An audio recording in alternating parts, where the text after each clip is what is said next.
सुबह का समय था। मुखिया अपने खेत पर बैठा हुआ अपनी फसल को देख रहा था कि तभी वहां मुखिया के गांव का अनाथ लड़का आदित्य आ पहुंचा।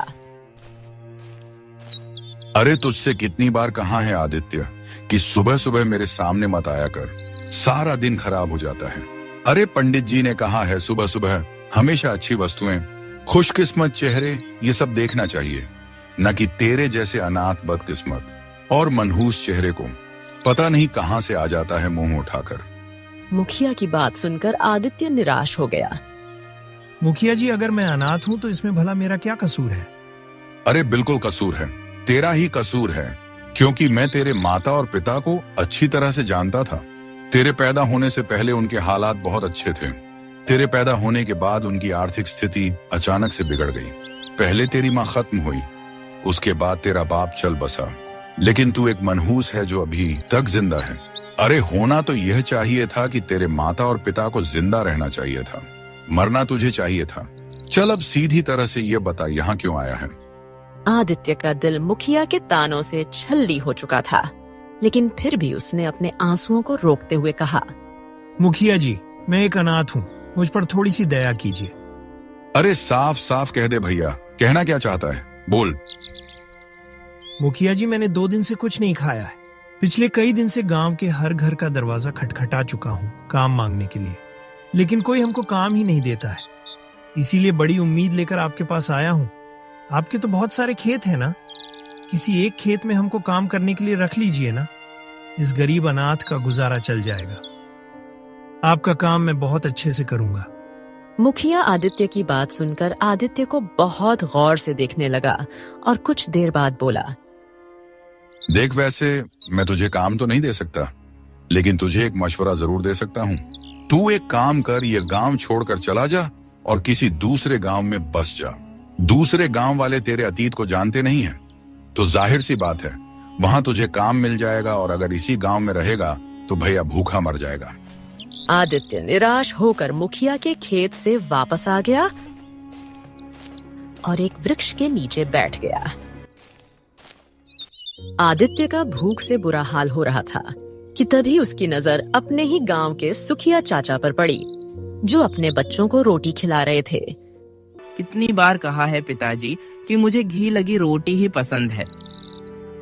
ओह हो, अरे बेटा, जल्दबाजी में तेरी माँ भूल गई। अब क्योंकि हमको सुबह खेत जाने की जल्दी रहती है ना, तो तू अभी ये खा ले। शाम के समय मैं तुझे देसी घी की रोटियां खिलाऊंगा। यह सुनकर सुखिया चाचा का बेटा क्रोधित हो गया और उसने रोटी उठाकर जमीन पर फेंक दी। यह देखकर आदित्य को बहुत बुरा लगा। आदित्य दौड़ता हुआ आया और सुखिया चाचा से बोला, सुखिया चाचा, ये क्या आप अपने बेटे को रोटी की इज्जत करना नहीं सिखाते? अरे सबसे पहली बात तो यह कि तेरी यहाँ आने की हिम्मत कैसे हुई, और अब मेरे इतने बुरे दिन नहीं आए कि तू हमको बताएगा कि रोटी की इज्जत कैसे की जाती है। चल दफा हो जा यहाँ से। अरे भाग जा, बड़ा आया। आदित्य चुपचाप वहां से चला गया। चल आजा बेटा, चल चल, तू घर चल। तू मानेगा नहीं ना, तुझे घी लगी रोटियां चाहिए। चल मैं तेरी माँ से दोबारा रोटियां बनवाता हूँ। चल बेटा चल। आदित्य फिर से आकर उसी वृक्ष के नीचे बैठ गया। तभी वहां पर आदित्य की पड़ोसन बिंदिया आ गई। बिंदिया के माँ बाप भी बहुत ही ज्यादा गरीब थे। अरे आदित्य, तेरा चेहरा क्यों उतरा हुआ है? आदित्य ने सारी घटना बिंदिया को बताई। बिंदिया की आंखों में आंसू आ गए। यह संसार कुछ ऐसा ही है। किसी के पास इतना है कि उसका बेटा रोटी की कदर नहीं करता और कोई एक एक दाने को तरस जाता है। लेकिन तू चिंता मत कर आदित्य, मेरा दिल कहता है कि तेरे दिन एक दिन जरूर बदलेंगे। काश मेरे घर पर रोटी होती तो मैं तुझे जरूर खिलाती, लेकिन तू तो जानता है कि मेरे माँ पिता और मैं सारा दिन मेहनत करते हैं, तब कहीं जाकर हम लोगों को रोटी नसीब होती है, वो भी भरपेट, नहीं केवल जीने के लिए। इतना कहकर बिंदिया की आंखों में आंसू आ गए और वो वहां से चली गई। आदित्य पीठ पर हाथ रखकर बैठ गया और बोला, अब मेरा तो हाल भूख से बेहाल होता जा रहा है। क्या करूं, क्या करूं? सोचता हूं कि चोरी करूं, लेकिन हमारे संस्कार हमको इजाजत नहीं देते। अगर पकड़ा गया तो वैसे भी गांव वाले हमको बख्शेंगे नहीं। आदित्य काफी देर तक पेड़ के नीचे बैठा रहा और उसकी भूख से हालत बिगड़ती चली गई। उसकी नजर बार बार उस रोटी पर पड़ रही थी जो सुखिया चाचा के बेटे ने झाड़ियों में धूल के पास फेंक दी थी। थक हार कर आदित्य वहां गया और रोटी को उठाकर साफ करने लगा। जैसे ही वो खाने वाला था, तभी एक मैना पक्षी, जो आम मैना से आकार में बड़ी और चाल में तेज थी, उड़ती हुई आई और आदित्य की रोटी छीन कर ले गई। अरे मेरी रोटी, मेरी रोटी! अरे कहाँ ले जा रही हो? हमको वापस दे दो। मेरा भूख से बहुत बुरा हाल हुआ जा रहा है। मेरी रोटी वापस करो। मगर मैना पक्षी जंगल की ओर उड़ गई। मजबूर और भूखा आदित्य तड़पता हुआ मैना पक्षी के पीछे जंगल की ओर भागने लगा। काफी देर तक जंगल की गहराई में भागते भागते आदित्य एक तालाब के किनारे गिर गया। हाय रे मेरी किस्मत! एक रोटी जैसे तैसे हाथ लगी, वो भी एक पक्षी छीन कर ले गया। तभी वही मैना पक्षी उड़ती हुई आई और आदित्य को रोटी लौटा दी। फिर अचानक वो इंसानी आवाज में बोली, लगता है तू कुछ ज्यादा ही भूखा है और भूखा ही रोटी की कीमत जानता है।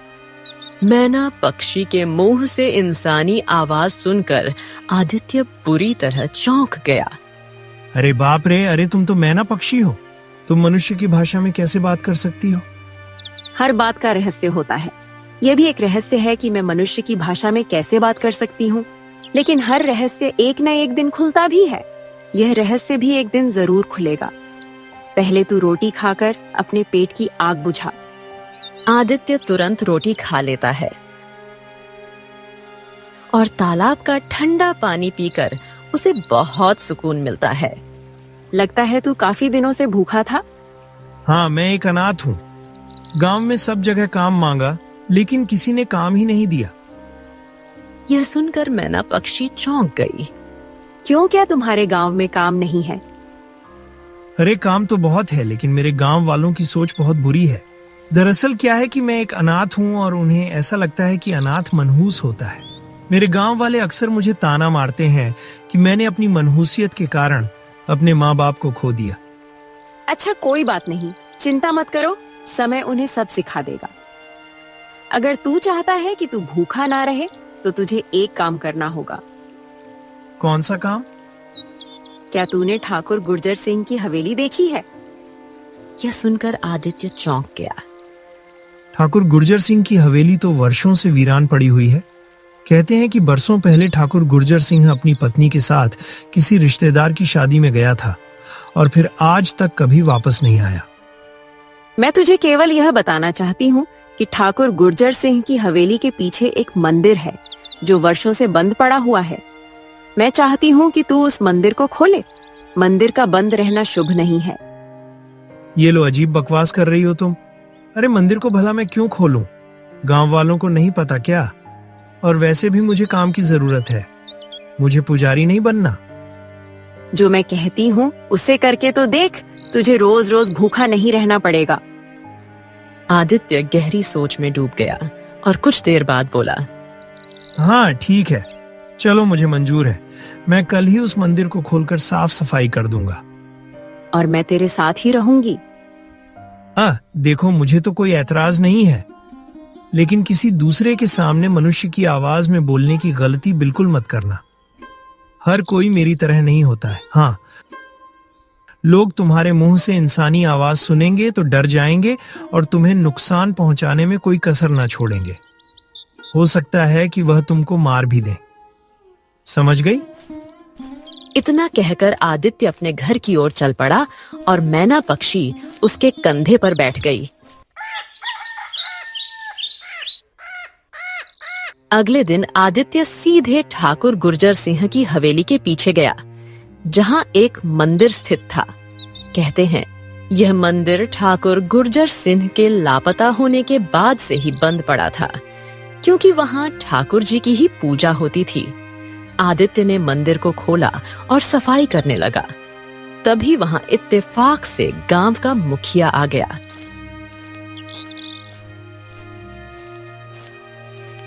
आदित्य को मंदिर में देखकर वो बुरी तरह क्रोधित हो गया।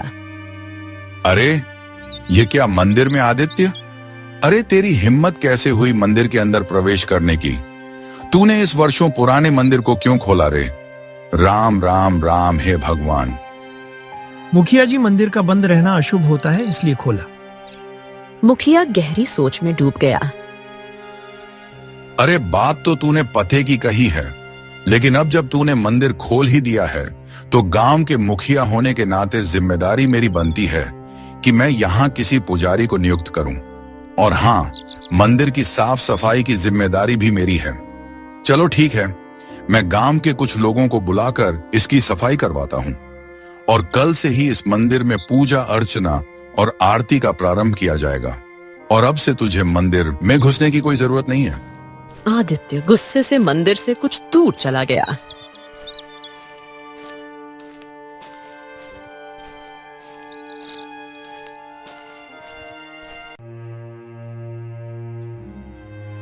तभी वहां पर मैना पक्षी उड़ती हुई आ गई।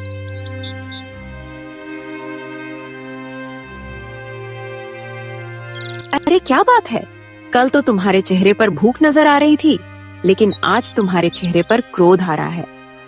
अरे केवल तुम्हारी वजह से ही क्रोध नजर आ रहा है मेरे चेहरे पर। तुम्हारे कहने पर मैंने मंदिर खोला, साफ सफाई की, और तभी आदम के मुखिया जी मुझे बुरा भला कहकर धक्के मारकर भगाया है। और कहते हैं कि पुजारी भी वही नियुक्त करेंगे और मंदिर की साफ सफाई भी वही करवाएंगे। और मैं तो मंदिर में भी नहीं आ सकता, ऐसा बोला। मैना पक्षी हंसने लगी। तो इसमें बुरा मानने की क्या बात है? भगवान तो मन में बसते हैं। ये सुनकर आदित्य चौंक गया। हो तुम्हारी बातें तो मेरे समझ से बाहर है। अगर भगवान मन में बसते हैं तो मंदिर क्यों खुलवाया, बताओ। कभी कभी हमें कोई बात बहुत बाद में समझ आती है। इसका मतलब ये है कि वह बात समझने का अभी हमारे लिए समय नहीं है।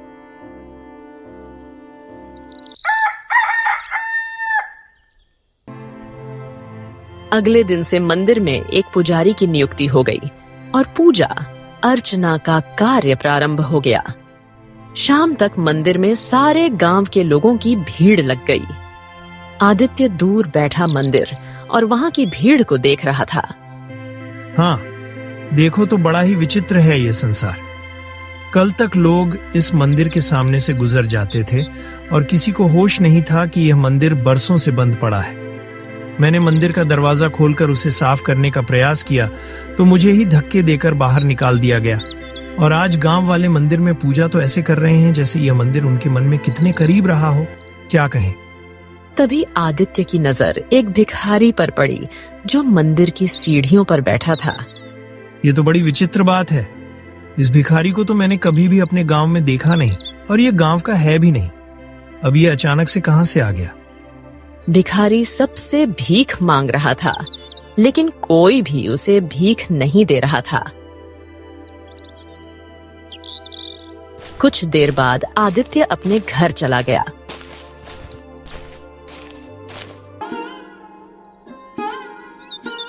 तभी वहां पर मैना पक्षी आ गई।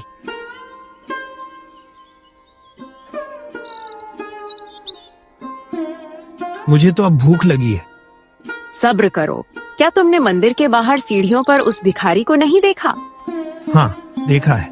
और वो भिखारी है कौन, कहां से आया? कुछ समय बाद पता लग जाएगा। बस यूं समझ लो कि अब तुम भूखे नहीं रहोगे। आदित्य चुप हो गया।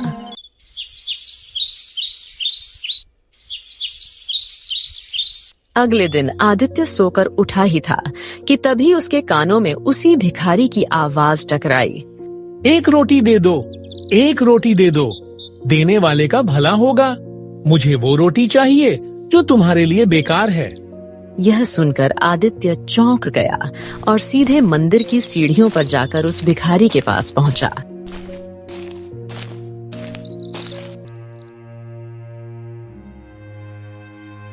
ए बाबा, कौन हो तुम? मतलब भीख मांगते तो कई लोगों को देखा, लेकिन तुम्हारा भीख मांगने का अंदाज तो बड़ा ही विचित्र है। तुम वो रोटी क्यों मांग रहे हो जो लोगों के लिए बेकार होती है, मतलब जो लोग फेंक देते हैं? क्योंकि मैं रोटी की कीमत जानता हूँ। भिखारी गांव के घरों के दरवाजों पर जाकर रोटी मांगने लगा। कुछ देर बाद वो मुखिया के दरवाजे पर पहुंचा। मुखिया ने दरवाजा खोला। लगता है तू किसी दूसरे गांव का भिखारी है। एक रोटी दे दो, भगवान तुम्हारा भला करेगा। हाँ ये ले, ताजी रोटी ले ले। नहीं नहीं, मुझे वो रोटी दो जो तुम्हारे किसी काम की नहीं। अरे लगता है कि तू पागल वागल है क्या? मैं तुझे ताजी रोटी दे रहा था, लेकिन शायद तेरी किस्मत में बासी रोटी ही लिखी है। अजी सुनती हो, जाकर वो कल की सूखी रोटी ले आओ जो तुम फेंकने वाली थी, वही चाहिए इसको। मुखिया की पत्नी रोटी ले आई और मुखिया ने वो सूखी रोटी भिखारी को दे दी। ये ले पकड़ और खा ले इसको। भिखारी खुश होकर वहां से चला गया और सीधे मंदिर की सीढ़ियों पर बैठकर रोटी खाने लगा। तभी वहां पर आदित्य आ गया। लगता है कि तुम भूखे हो। आदित्य ने सिर हिलाया। भिखारी ने तुरंत एक सूखी रोटी आदित्य को दे दी। पेट की आग को बुझाने के लिए रोटी काफी होती है। भूख यह नहीं देखती कि रोटी सूखी है या ताजी। भूख केवल रोटी चाहती है। आदित्य ने तुरंत वो रोटी खा ली। तभी वहां पर मैना पक्षी उड़ती हुई आ गई और आदित्य के कंधे पर बैठ गई। क्या कहा था मैंने तुझसे कि तुझे भूखा नहीं रहना पड़ेगा? आदित्य ने कोई उत्तर नहीं दिया। उस दिन के बाद से आदित्य रोज दोपहर और शाम को उस भिखारी के पास आने लगा और भिखारी रोज उसे वही सूखी रोटी दे देता। धीरे धीरे वो भिखारी गांव में सूखी रोटी मांगने वाला भिखारी के नाम से प्रसिद्ध हो गया।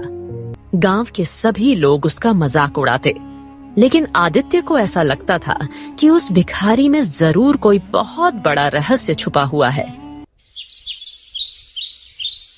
समय ऐसे ही बीतने लगा और एक दिन आदित्य ने उस भिखारी से कहा, मैं तुमसे दोबारा पूछता हूँ बाबा, ये बताओ कि तुम सूखी और बासी रोटी ही क्यों लेते हो? भिखारी रहस्यमय अंदाज में मुस्कुराया। क्योंकि मैं जानता हूँ कि रोटी की कीमत क्या होती है। अरे ये बात तो तुम पहले भी कह चुके हो, लेकिन मैं अभी तक समझ नहीं पाया कि तुम असल में कहना क्या चाहते हो। भिखारी आदित्य को मंदिर के पीछे ले गया, जहाँ एक खंडहर था जो झाड़ियों से ढका हुआ था। भिखारी ने झाड़ियां हटाई और आदित्य को अंदर ले गया। आदित्य ने देखा कि वहां भिखारी ने एकत्र की हुई ढेर सारी सूखी बासी रोटियां रखी थीं, जो अब पूरी तरह सूख चुकी थीं। ये क्या है बाबा? तुम रोटियों को यहाँ पे इकट्ठा क्यों कर रहे हो? क्योंकि कुछ समय बाद तुम्हारे गांव वाले भी रोटी की कीमत जान जाएंगे रोटी की कीमत। हाँ। इतना कहकर भिखारी वहां से चला गया।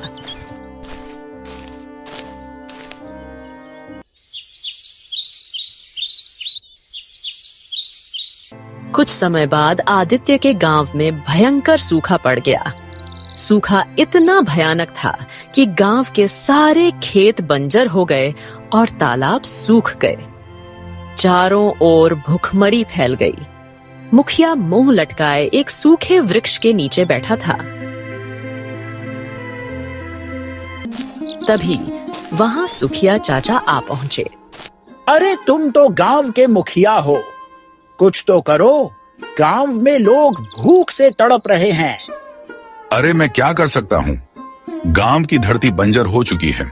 ऐसा लगता है जैसे उसने अन्न उगाना ही छोड़ दिया है। यहाँ तक कि गांव के सारे तालाब भी सूख चुके हैं। कुछ तालाब जंगल में बचे हैं, लेकिन वो बहुत दूर हैं। हम चाहकर भी वहां से पानी गांव तक नहीं ला सकते। अरे मुखिया, मेरे परिवार ने 2 दिन से कुछ भी नहीं खाया है। सारा अनाज खत्म हो गया है। क्या करूं? अरे सुखिया, तुम अपनी बात कर रहे हो। मेरा परिवार स्वयं 3 दिन से भूखा है, जबकि मैं गांव का मुखिया हूँ और तो और मैं गांव के ऐसे कई परिवारों को जानता हूँ जो भूख से मरने की कगार पर हैं।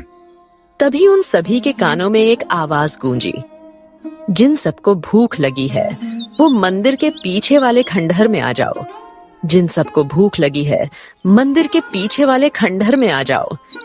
मुखिया चौंक कर उठा और सुखिया चाचा से कहा, ए सुखिया, ये तो वही भिखारी है ना जो गांव में अक्सर सूखी और बासी रोटी मांगता था। हाँ, आप सही कह रहे हो मुखिया जी। और जब से गांव में सूखा पड़ा है तब से उसने भीख नहीं मांगी। मुखिया की आंखों में चमक आ गई। मेरा तो भूख से हाल बेहाल है, जरूर इस भिखारी के पास कुछ खाने को होगा। चल चल चलते हैं सुखिया, चल।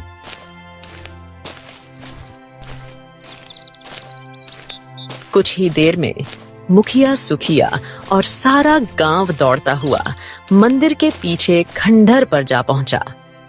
भिखारी ने तुरंत झाड़ियां हटाई और गांव के मुखिया की ओर देखा। वो देखो, अंदर रोटी का ढेर है, जाओ। मुखिया जैसे ही अंदर गया, क्रोधित होकर बाहर आया। अरे यह क्या है भिखारी? अरे ये तो वही रोटियां हैं जो तूने हमसे भीख मांग कर ली थी और अब तू हमें ही खिलाना चाह रहा है, क्यों? देखो, अगर तुम्हें भूख लगी है तो तुम्हारे पास केवल यही खाना है, अन्यथा कुछ भी नहीं है। क्योंकि सूखे की मार केवल इस गांव में नहीं बल्कि पूरे राज्य में है। दूर दूर तक तुम्हें कहीं अन्न नहीं मिलेगा। जिंदा रहना है तो इस रोटी को खाकर ही जिंदा रहना हो। मुखिया की आंखों में आंसू आ गए। सुखिया चाचा की आंखें भी भर आईं। तभी सुखिया का वही बेटा जिसने रोटी फेंक दी थी अपने पिता के पास आया। पिताजी, यह रोटी कैसी भी है, मुझे दे दो। मुझे बहुत तेज भूख लगी है। अगर मुझे रोटी नहीं मिली तो मैं मर जाऊंगा। हाँ पिताजी, रोटी दे दो। सुखिया ने तड़पते हुए अपने बेटे को गले लगा लिया। अरे मेरे बेटे, रो मत मेरे बेटे।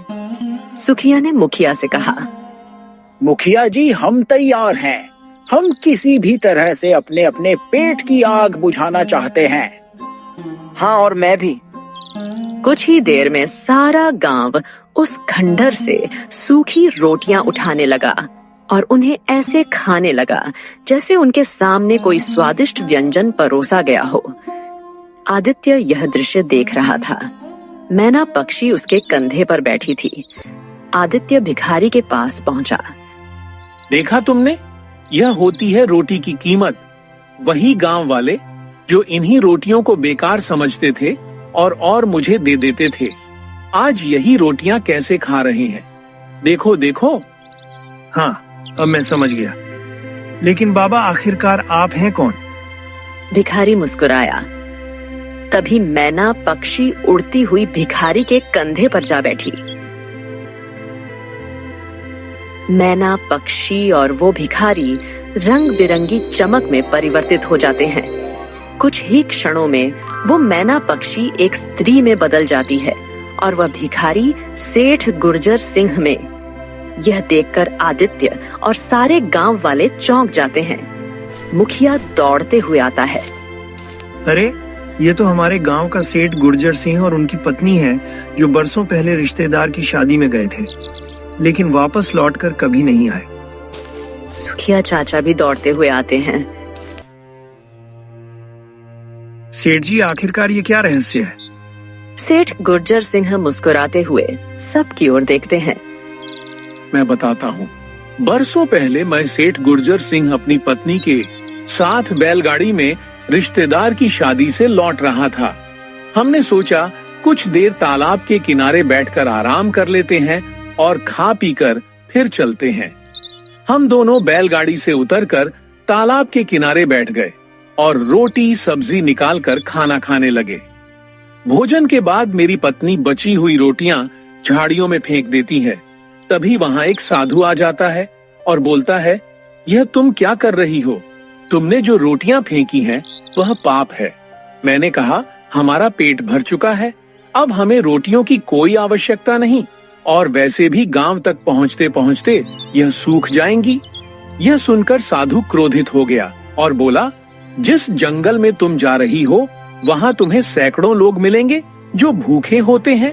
तुम यह रोटियां उन्हें देकर पुण्य कमा सकते थे। फिर मैं घमंड आकर बोला, तो इसमें हम क्या करें? क्या हमने उन्हें रोटियां खिलाने का ठेका ले रखा है? फिर साधु ने कहा, समझ गया, तुम्हारा पेट भरा हुआ है और तुम्हारा मन घमंड से अंधा हो चुका है। रोटी की कीमत, रोटी की कीमत। रोटी अनमोल होती है और यह कीमत तब समझ आती है जब कोई कई दिन से भूखा हो और उसके सामने एक सूखी रोटी हो जो उसकी जान बचा सकती हो, लेकिन वो रोटी भी इतनी आसानी से ना मिले। और जब तक तुम दोनों रोटी की कीमत नहीं समझोगे तब तक तुम श्रापित रहोगे। और हम उस साधु के श्राप से भिखारी और मेरी पत्नी एक मैना पक्षी में बदल गई। हम दोनों अपने बदले हुए रूप को देखकर फूट फूट कर रोने लगे। हमें रोते देख साधु को हम दोनों पर दया आ गया और बोला, दिया हुआ श्राप वापस नहीं लिया जा सकता। अब तुम्हें अपने श्राप का अंत स्वयं करना होगा। बरसों बाद तुम दोनों अपने गांव पहुंचोगे। उस समय वहां आदित्य नाम का एक बालक जन्म लेगा जो एक एक रोटी के लिए तरसेगा। जिस तरह तुमने रोटी झाड़ियों में फेंकी थी, उसी तरह से तुम्हारे गांव का कोई बच्चा भी रोटी झाड़ियों में फेंकेगा और आदित्य भूख से तड़पता हुआ उस रोटी तक पहुंचेगा। नियति तुम्हें उस रोटी तक उसे पहुंचाने के लिए विवश करेगी। तुम्हें अपना रहस्य तब तक किसी को नहीं बताना है जब तक तुम पूरे गांव को रोटी की कीमत का एहसास न करा दो।